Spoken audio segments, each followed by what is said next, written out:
మనసుల్లో నీవే ఎటు చూసినా నువ్వే. కమలాంటి ఇల్లు వచ్చేసింది. ఏదో మంచి స్మెల్ వస్తుందేంటి? కమలాంటి, నీకోసం మార్కెట్ నుంచి చిన్నవి పెద్దవి మంచి మునక్కాయలు తీసుకొచ్చాను. రండి ఆంటీ. ఆంటీ, మీరు లోపల ఏం చేస్తున్నారు? బయటికి రండి. ఆంటీ, కావాలి కావాలి అంటారు, ఏం చేస్తారు? చుట్టుపక్కల వాళ్ళు వింటే మర్యాద పోతుంది. నోరు మూసుకో. అది కాదా aunty, chicken chips, chicken 65, mutton 65. అందరూ ఇవి తింటే మరి నువ్వు మునక్కాయ కూర, మునక్కాయ చిప్స్, మునక్కాయ బిర్యానీ అన్నిటినీ మునక్కాయతోనే చేస్తారు. ఎందుకది? మన్మదా, నువ్వు చిన్న పిల్లాడివిరా. అది నీకు ఇప్పుడు అర్థం కాదు.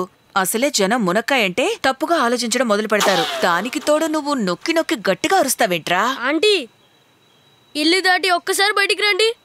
మొబైల్లోనే ప్రపంచం ఉందనుకుంటున్నారు మీరు. మీరు ఇప్పటికీ ఇంకా పాత సినిమాలే చూస్తున్నట్టున్నారా ఆంటీ? మన్మదా, ప్రతిరోజు దేవుడికి పూజలు చేస్తున్నాన్రా. ఆ దేవుడు నాకెప్పుడు వరమిస్తాడో తెలియడం లేదు. ప్రయత్నించండి, ఫలితం దక్కుతుంది. చాలా థ్యాంక్స్ రా. అయ్యా, ఈ చిన్నపాటి ఇంజన్ ని ఎన్నిసార్లు లేపినా వర్కౌట్ అవ్వదు. ఏమీ ఫలితం లేదు. షకీలా ఆంటీ ఇంటికి వెళ్దాం. కన్నుల్లో నీవేలే. రామ్ ప్రసాద్ చెప్తున్న దాన్ని బట్టి రెండు ఫ్యామిలీస్ మధ్య ఎటువంటి మిస్అండర్స్టాండింగ్స్ లేవు. అసలు ఏ చిన్న గొడవ జరిగినట్టు అనిపించట్లేదు. వాడు చెప్తున్నట్టు ఆ నీలకంఠం అంత మంచివాడు కానే కాదు. తను చెప్పిన దాంట్లో మనకి ఒక్క క్లూ కూడా దొరకలేదు.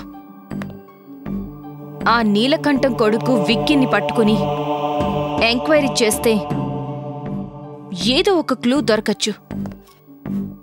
So we have to do Operation Vicky. Yes, madam.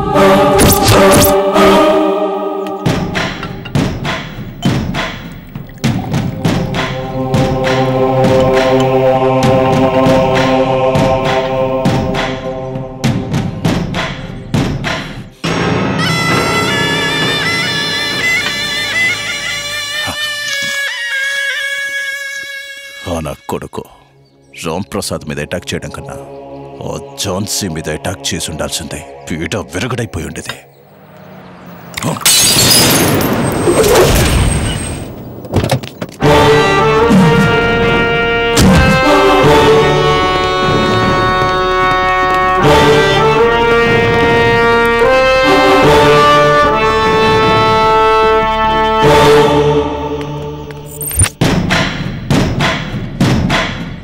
మా కంపౌండ్లోకి ఎంటర్ కావాలంటే నా పర్మిషన్ ఉండాలి. నన్ను కలవాలంటే అపాయింట్మెంట్ ఉండాలి. నువ్వు మళ్ళీ మళ్ళీ హద్దులు దాటుతున్నావు. చూడండి, నాకీ హద్దులంటూ అసలేమీ లేవు. ఒక్కసారి కేస్ అనే బ్యాట్ని పట్టుకున్నానంటే గ్రౌండ్ మొత్తం నాదే.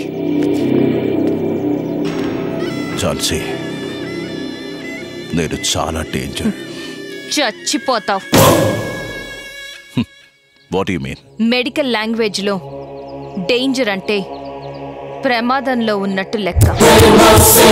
చూడు, నువ్వు ఒక ఆడదాని మరి వదిలేస్తున్నావు. నువ్వు పెట్టే టార్చర్ తట్టుకోలేక ఆ వెధవ రామ్ ప్రసాద్ గాడు నీ దగ్గర నా గురించి ఏవేవో వాగుంటాడు. వాటిని నమ్మడానికి ముందు క్లూస్ కావాలి. ఏంటి సార్ మీరు? మీ గురించి నేను ఎంత బిల్డప్ ఇచ్చానో ఆ బిల్డప్కి తగ్గట్టు మీరుండాలి సార్. ఓ, ఆ రామ్ ప్రసాద్ ఏదైనా చెప్పుంటాడనే కదా టెన్షన్లో గ్లాస్ పగలగొట్టారు. మీకొక విషయం తెలుసా? ఆ రామ్ ప్రసాద్ నాకు అసలేం చెప్పలేదు. మరి టీవీలో చెప్పింది అదంతా నా mind game sir. For more updates like, comment, subscribe to our channel. Hey darlings, గంటని క్లిక్ చేయడం మర్చిపోకండి.